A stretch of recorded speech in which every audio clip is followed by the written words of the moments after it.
Honorable Président du Sénat,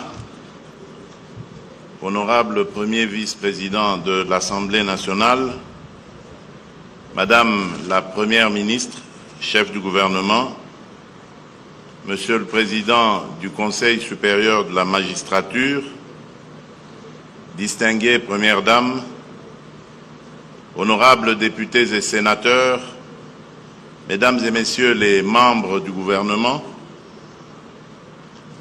Messieurs les présidents des institutions d'appui à la démocratie, Mesdames et Messieurs les membres du corps diplomatique et représentants des organisations internationales, distingués invités, Mesdames et Messieurs, mes très chers compatriotes, en ce 2 août 2025, jour hautement symbolique, nous nous rassemblons en ce lieu, désormais érigé en mémorial du Génocauste, pour arroser une sémence de conscience collective que notre peuple a fait germer il y a 2 ans. Nous sommes venus répondre à un triple appel. L'appel de la mémoire, l'appel de la dignité, l'appel de la justice. Par notre présence ici, nous commémorons le Génocauste, terme consacré par notre peuple souverain à travers ses représentants légitimes pour désigner l'extermination méthodique dont il a été et demeure encore victime au nom des logiques économiques cyniques et prédatrices.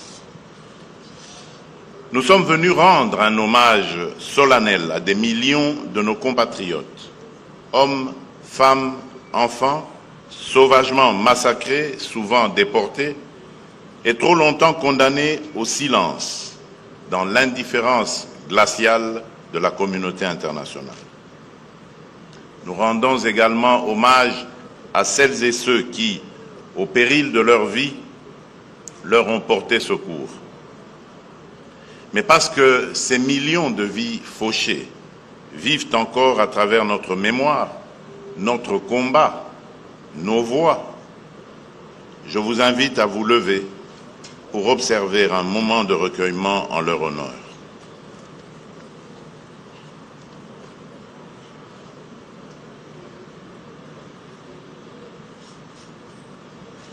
Je vous remercie.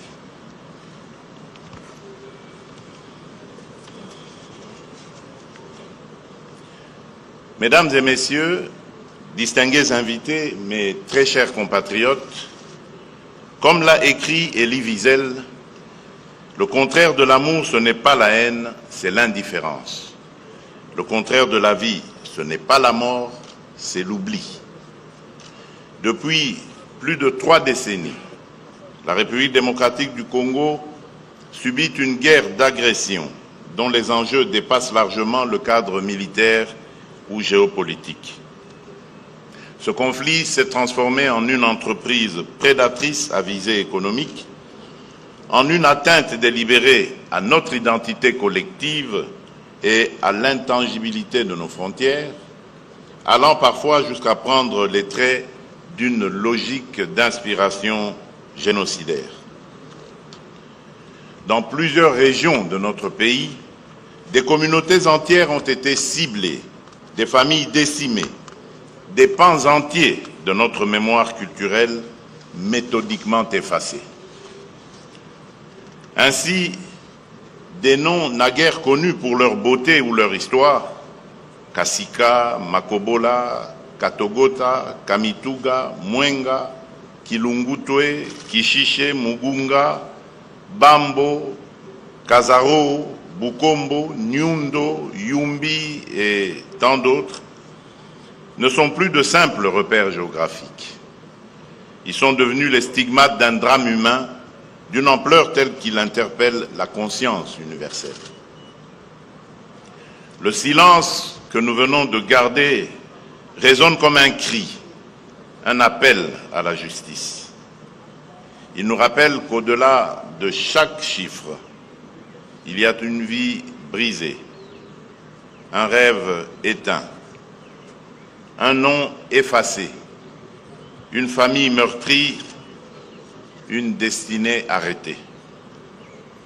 Et c'est à nous, héritiers de cette mémoire, qu'il revient de la préserver, de l'élever et d'en faire le socle d'une action lucide, responsable et irréversible.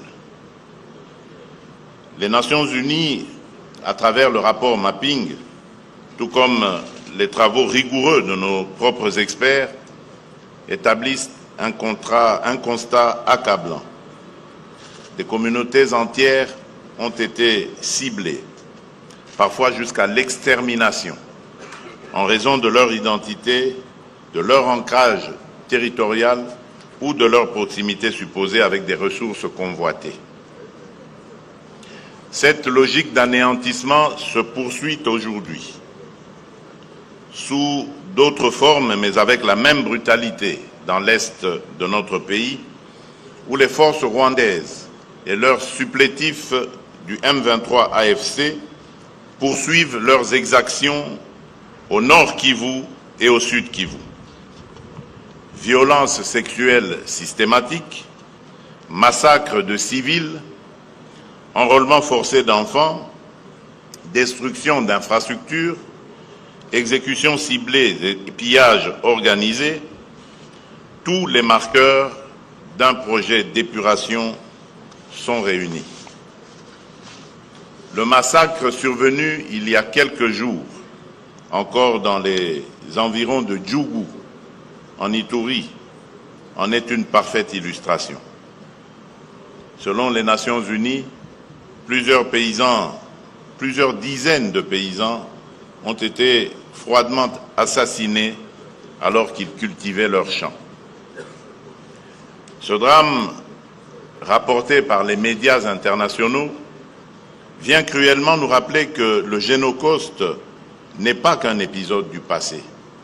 Il continue de se perpétuer dans le silence et l'indifférence. Il menace à chaque instant les efforts de paix que nous avons engagés avec détermination. Il met en péril l'élan historique impulsé par l'accord de Washington, conclu sous l'égide du président Donald Trump, pour mettre un terme à près de 3 décennies de violence à l'est de notre pays. Cette réalité impose à tous, ici comme ailleurs, un sursaut de conscience. À la veille de l'installation d'une commission d'enquête indépendante sur les massacres perpétrés dans cette région, je lance un appel solennel à la communauté internationale. Elle a le devoir moral et politique de soutenir cette démarche essentielle pour établir la vérité, rendre justice aux victimes et jeter les fondements d'une paix durable fondée sur la mémoire et la responsabilité partagée. Et si le monde hésite encore à reconnaître cette tragédie pour ce qu'elle est, un génocide rampant, nous n'attendrons pas que d'autres valident notre douleur. Nous en sommes les premiers témoins, nous en serons les premiers artisans de justice.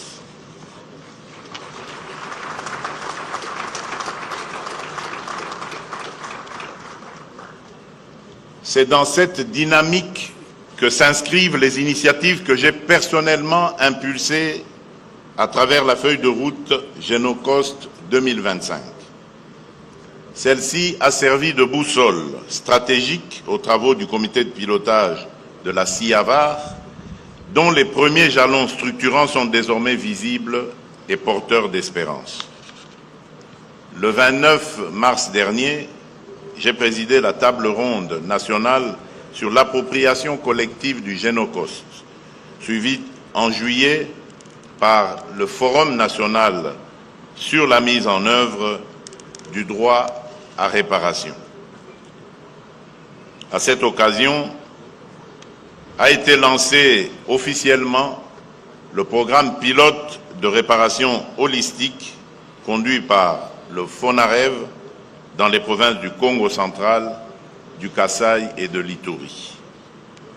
Ce programme bénéficie en priorité aux victimes identifiées sur base de décisions judiciaires, avant une extension progressive à l'ensemble des bénéficiaires éligibles selon le modèle administratif congolais.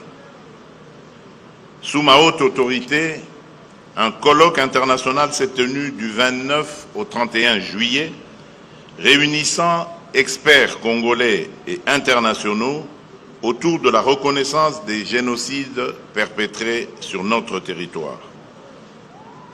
Ce moment scientifique a permis d'asseoir un consensus académique sur la qualification juridique des atrocités commises en République démocratique du Congo.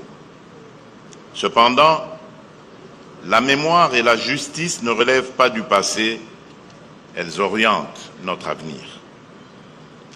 Résolu à faire triompher la vérité, j'ai engagé notre nation dans un plaidoyer de haut niveau pour la reconnaissance internationale du Génocide.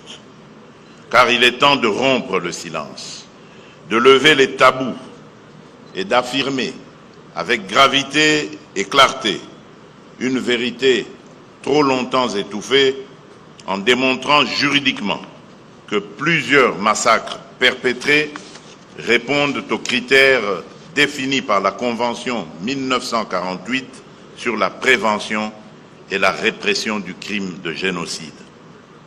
En tant que garant de la nation, j'assume pleinement cette responsabilité. Il ne s'agit ni de chercher un statut victimaire, ni de quémander une reconnaissance. Il s'agit de rétablir une vérité historique occultée et d'exiger justice au nom de notre dignité. Et je le dis avec force, quel que soit le temps que cela prendra, nous n'abandonnerons jamais ce combat.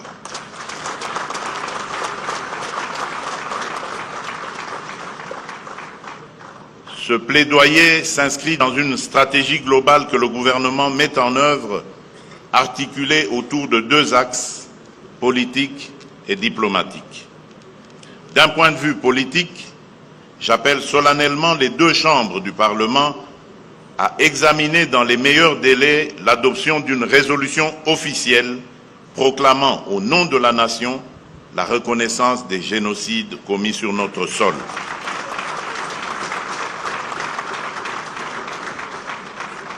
Ce ne serait pas qu'un symbole, mais un acte souverain de vérité et de mémoire. Sur le plan diplomatique, nous mènerons une campagne offensive et concertée auprès des États épris de justice, des institutions multilatérales et des forces vives de la société civile internationale. Cette mobilisation connaîtra une séquence structurante à l'automne 2025 avec une série d'événements parallèles en marge de la 60e session du Conseil des droits de l'homme à Genève et de la 80e session de l'Assemblée générale des Nations unies à New York.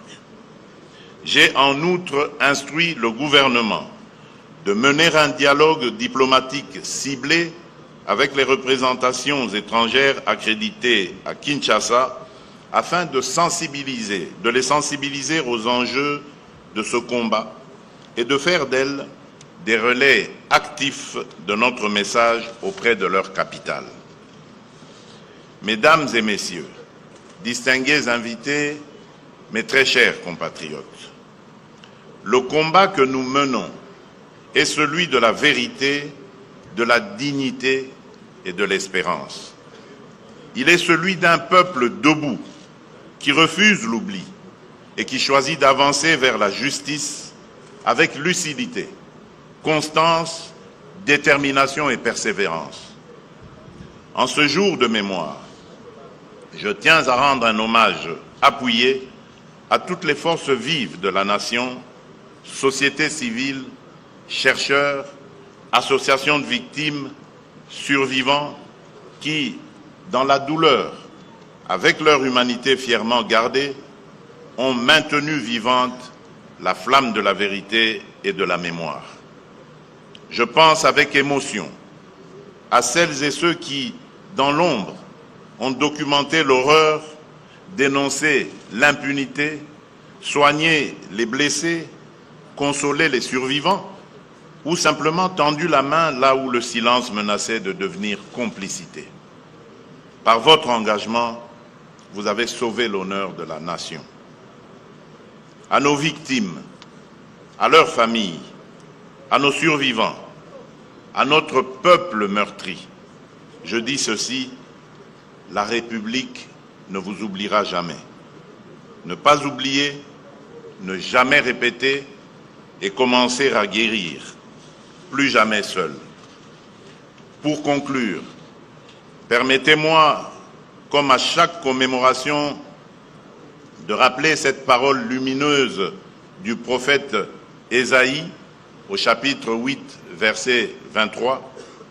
Les ténèbres ne régneront pas à toujours sur le pays envahi par l'angoisse. Dans le temps à venir, il couvrira de gloire la route de la mer. Fin de citation. Que Dieu bénisse la République démocratique du Congo et son peuple. Je vous remercie.